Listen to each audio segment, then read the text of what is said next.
Hey everyone, and welcome to This Explainer. Today, we are diving into a genuinely fascinating piece of source material. We're going to unpack a set of highly detailed sermon notes that take a deep theological look into chapter 15 of the Gospel of Mark.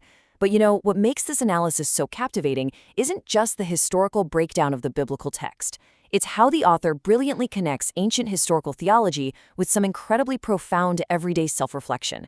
We're going to see how looking at the trial and crucifixion of Jesus actually acts as a kind of mirror for human nature. So let's just jump right in. To anchor where we're headed today, this source features this really striking piece of hand-drawn artwork. Right in the center, you've got the Chinese text Rin Shan, which translates to knowing God. And there's this amazing contrast going on here. On one hand, you have this very approachable, almost childlike style using colored pencils, but on the other hand, it's depicting one of the heaviest, most profound themes in all of history, the ultimate sacrifice on the cross. The source material uses this exact tension to set up its core theme. Basically, true faith requires both a childlike openness and a willingness to really grapple with incredibly difficult, serious truths. And that brings us to the foundational thesis of these notes, which is beautifully summed up by this quote from the 16th century theologian John Calvin, from his famous work, The Institutes. Calvin says that almost the whole of our wisdom consists in two parts, knowledge of God and knowledge of ourselves. The source really leans into this, emphasizing that true wisdom isn't just about accumulating a bunch of Bible facts or, passing a theology exam. Rather, as we actually come to understand the nature of God, that knowledge acts as a mirror. It reveals our own human nature, our flaws and our limitations. According to the text, it's this dual recognition that is the true starting point for a pious, transformed life. It moves faith from just being head knowledge down into the heart. So, here is our roadmap for how we'll break this down. 1. Context: the Roman trial. 2. The silent king. 3. The sin-bearing king. 4. The suffering king. And 5. Pursuing a pious life. All right, let's start with part 1, context: the Roman trial. To really grasp what's happening at the trial, you have to look at the incredibly rapid sequence of events outlined in the notes. This all happens so fast. At night, Jesus is arrested in the Garden of Gethsemane. By dawn, he's facing a religious trial before the Jewish Sanhedrin where he's condemned for blasphemy. But right here is where the strategy shifts. See, the Jewish leaders didn't have the authority under Roman occupation to actually execute anyone. So by the time morning breaks and they hand Jesus over to Pontius Pilate, the Roman governor, they completely change the charge. They drop the religious charge of blasphemy and suddenly pivot to a political charge of treason. They claim Jesus was forbidding taxes to Caesar and declaring himself a king. It was a very calculated, strategic move specifically designed to force Rome's hand into executing him.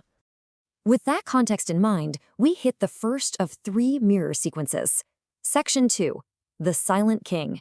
Looking at Mark 15, verses 1 through 5, the notes highlight a truly fascinating interaction. Pilate asks Jesus point blank, "Are you the king of the Jews?" And Jesus gives this incredibly brief, almost enigmatic confirmation, "You say so." But what is absolutely crucial is what happens next. The religious leaders start hurling all these fierce accusations at him, and Jesus does something completely unexpected. He goes entirely silent. He flat out refuses to defend himself, and Pilate is just astonished by this. The theological point the author is drawing out here is that Jesus was actively entrusting himself to God's righteous judgment, rather than getting down in the mud and fighting a human political battle. And here is where the author holds that mirror right up to us. The notes challenge the reader with this exact question. When misunderstood or falsely accused, am I quick to aggressively defend myself? Or do I pause, pray, and entrust the situation to a higher power? It's a pretty profound reflection on our own defensiveness, isn't it? The author suggests that true spiritual maturity involves having the wisdom to discern when to bravely speak up for the truth and when to possess the quiet strength to just remain silent. Which brings us to Section 3, the sin-bearing king. The text draws our attention to the infamous custom of releasing a prisoner during the festival. Pilate offers the crowd a choice between Jesus and a man named Barabbas. And the notes emphasize this stark, honestly shocking contrast. Barabbas was a known murderer and a literal rebel against Rome. He was actually guilty of the exact treasonous crimes Jesus was being falsely accused of. Yet the crowd demands Barabbas be released. So, an entirely innocent king willingly takes the position, the condemnation, and the punishment meant for a blatantly guilty rebel. And this brilliantly sets up the second theological mirror for us. The source asks the reader to look in that mirror and ask, "Am I Barabbas?" Theologically speaking, the author notes that every believer actually represents Barabbas. Think about it. someone who is condemned by right but who is allowed to walk perfectly free solely because another took their rightful punishment. The big takeaway here is immense gratitude. Realizing this substitution happened is meant to prompt a life that is no longer lived selfishly for oneself, but lived entirely for the one who took your place. Moving right along to Section 4, the Suffering King. The source text really doesn't pull any punches about the brutal reality of what happens next in the governor's headquarters. The soldiers dressed Jesus in a purple robe, twisted a crown of thorns onto his head, offered mock worship, spat on him, and struck him repeatedly. It is a scene of just ultimate humiliation. But the author makes a very specific theological argument about this. The text views this suffering not as a tragic loss of his kingship, but rather as a vivid, intentional display of a radically different kind of royal power. The author draws this fascinating, direct contrast between two completely different paradigms of rule. Throughout history, earthly kings rule by asserting power downwards, right? They demand that others suffer and sacrifice for them so they can maintain their thrones. Jesus, on the other hand, perfectly inverts that entire model. He rules through love and sacrifice, actively choosing to suffer for the sake of others. It completely redefines what true authority and power actually look like in practice.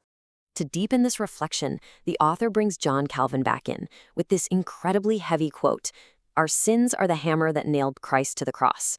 The source uses this to drive home a deeply personal realization for the reader. When you look at the mockery and the suffering, the theological mirror suggests that it wasn't just those ancient Roman soldiers inflicting the pain. It was universal human pride, our selfishness, our greed, and our apathy that ultimately put Jesus on the cross. It really forces you to recognize your own personal participation in the narrative. Which leads directly into the third practical challenge. Am I willing to suffer for my faith?